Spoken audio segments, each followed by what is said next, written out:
યુએસમાં હાલના દિવસોમાં ઠેક ઠેકાણે જે ઇમિગ્રેશન રેડ્સ પડી રહી છે તેમાં અત્યાર સુધી હજારો ઇલીગલ ઇમિગ્રન્ટ્સ પકડાઈ ચૂક્યા છે. આઈસ દ્વારા કરવામાં આવી રહેલી આ રેડ્સમાં કોઈ સિરિયસ ક્રાઇમમાં વોન્ટેડ હોય તેવા લોકોની ધરપકડની માહિતી તેમજ તેમના નામ અને દેશની વિગતો પણ જાહેર કરવામાં આવે છે. પરંતુ એજન્સી દ્વારા શેર કરવામાં આવતા ડેલી રિપોર્ટમાં કયા દેશના કેટલા ઇલીગલ ઇમિગ્રન્ટ્સ પકડાયા તેની કોઈ ચોક્કસ વિગતો આપવામાં ના આવતી હોવાથી હવે અટકળો અને અફવાઓનું બજાર ગરમ છે. અમેરિકામાં હાલ ગુજરાતીઓના વોટ્સએપ ગ્રુપમાં તેમજ સોશિયલ મીડિયા પર કહેવાતી રેડના સાચા ખોટા વિડીયોઝ પણ ઘણા વાયરલ થઈ રહ્યા છે. હાલમાં જ આવો એક વિડીયો આઈ એમ ગુજરાત સાથે શેર કરવામાં આવ્યો હતો. આ વિડીયો શેર કરનારાનો એવો પણ દાવો હતો કે એટલાન્ટામાં આવેલા એક ઇન્ડિયન ગ્રોસરી સ્ટોરમાં 27 જાન્યુઆરીના રોજ આઈસની રેડ પડી છે.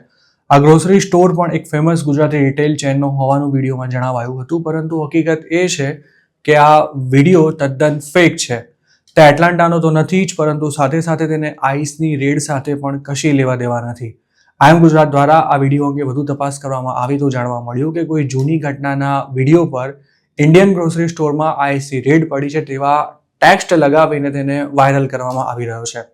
આ વિડીયો સાવ ફેક હોવાથી અમે તેને નથી બતાવી રહ્યા, પરંતુ યુએસમાં લીગલી કે ઇલીગલી રહેતા ગુજરાતીઓએ આ પ્રકારના મેસેજીસ કે પછી વિડીયોથી ડરવાની કોઈ જરૂર નથી. આઈસી રેડ્સમાં કેટલીક જગ્યાએ ગુજરાતીઓની ધરપકડ કરાઈ હોવાના મેસેજીસ પણ હાલ જંગલમાં લાગેલી આગની જેમ ઝડપથી ફેલાઈ રહ્યા છે, જેના કારણે પણ લોકોમાં ફફડાટ મચ્યો છે.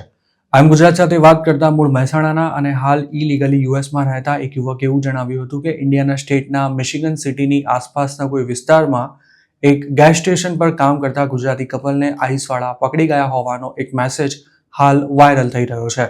એવું પણ કહેવાય રહ્યું છે કે આ કપલની ઉંમર અંદાજે 40 થી 45 વર્ષ હતી અને તેઓ કોઈ બીજાના ડોક્યુમેન્ટ્સ પર 3 વર્ષથી ગેસ સ્ટેશનમાં કેશમાં જોબ કરી રહ્યા હતા. આ સિવાય કેન્સાસમાં પણ એક ઇન્ડિયન યુવતીની તે જે સ્ટોરમાં જોબ કરતી હતી ત્યાં જ પૂછપરછ કરવામાં આવી હોવાની વાત પણ જાણવા મળી છે. આ યુવતીની પૂછપરછ કરવા આવેલા એજન્ટ્સે એવો દાવો કર્યો હતો કે તે સ્ટુડન્ટ વિઝા પર હોવા છતાંય યુએસમાં ઇલીગલી જોબ કરી રહી છે. જોકે આ યુવતીએ અમેરિકામાં અસાયલમનો કેસ કરીને વર્ક પરમિટ મેળવી લીધી હતી અને જ્યારે તેની પૂછપરછ કરવામાં આવી ત્યારે તેણે પોતાની વર્ક પરમિટ ઘરે હોવાનું કહ્યું હતું. એજન્ટ્સ આ યુવતી સાથે તે જે જગ્યાએ રહેતી હતી ત્યાં પણ ગયા હતા અને તેની વર્ક પરમિટ ચેક કર્યા બાદ તેને જવા દેવામાં આવી હતી. જોકે આ ઘટનાની પણ સ્વતંત્ર રીતે કોઈ પુષ્ટિ નથી થઈ શકી. તેવી જ રીતે ન્યુયોર્કના ફ્લશિંગમાં પણ સોમવારે આઈસની રેડ પડી હતી, જેમાં વહેલી સવારે ગુજરાતીઓના બિલ્ડિંગમાં ફરી રહેલા એજન્ટ્સે અનેક લોકોને અટકાવીને તેમના આઈડી ચેક કર્યા હતા. આઈસની રેડમાં કેટલાક પંજાબીઓ પણ પકડાયા હોવાનો એક વિડીયો આવી જ રીતે સોશિયલ મીડિયા પર શેર કરવામાં આવી રહ્યો છે.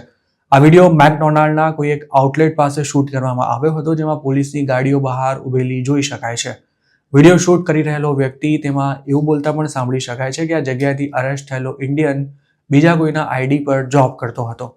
જોકે આ વિડીયો ક્યાંનો છે, ક્યારે તેને શૂટ કરવામાં આવ્યો હતો તેમજ તેની ધરપકડ થઈ હોવાનો દાવો કરવામાં આવી રહ્યો છે, તે વ્યક્તિ કોણ હતો તેની કોઈ જ માહિતી વિડીયો શેર કરનારાએ નથી જણાવી.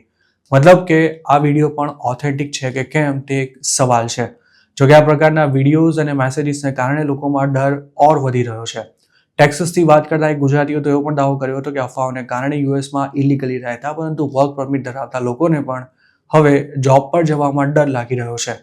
જોકે હકીકત એ પણ છે કે આઈસવાળા હવે માત્ર ક્રિમિનલ્સને જ નહીં પરંતુ વર્ક પરમિટ વિના કામ કરતા લોકોને પણ અરેસ્ટ કરી રહ્યા છે અને જે લોકો છેલ્લા 2 વર્ષમાં યુએસ આવ્યા છે પરંતુ હજુ સુધી તેમણે અસાયલમનો કેસ કરીને કોઈ આઈડી કે પછી ડિપોર્ટેશન સામે પ્રોટેક્શન નથી મેળવ્યા તેમના પર પણ હવે જોખમ છે. આઈસની કામગીરીનો વ્યાપ દિવસે ને દિવસે વધી રહ્યો છે અને ગુજરાતીઓની ખાસી વસ્તી ધરાવતા ન્યુયોર્ક, શિકાગો, ન્યૂજર્સી અને બોસ્ટન જેવા સિટીઝમાં પણ હવે રેડ પડી રહી છે. આ સ્થિતિમાં વર્ક પરમિટ વિના જોબ કરવું જોખમી સાબિત પણ થઈ શકે છે. જે શહેરોમાં રેડ પડી રહી છે ત્યાં રહેતા ગુજરાતીઓ હવે મોટા સિટીઝમાં જોબ કરવાને બદલે નાના ટાઉન્સ તેમજ ગ્રામ્ય વિસ્તારોમાં કોઈની નજરમાં આવ્યા વિના જ કામ કરી શકાય તેવી જોબ્સ શોધી રહ્યા છે.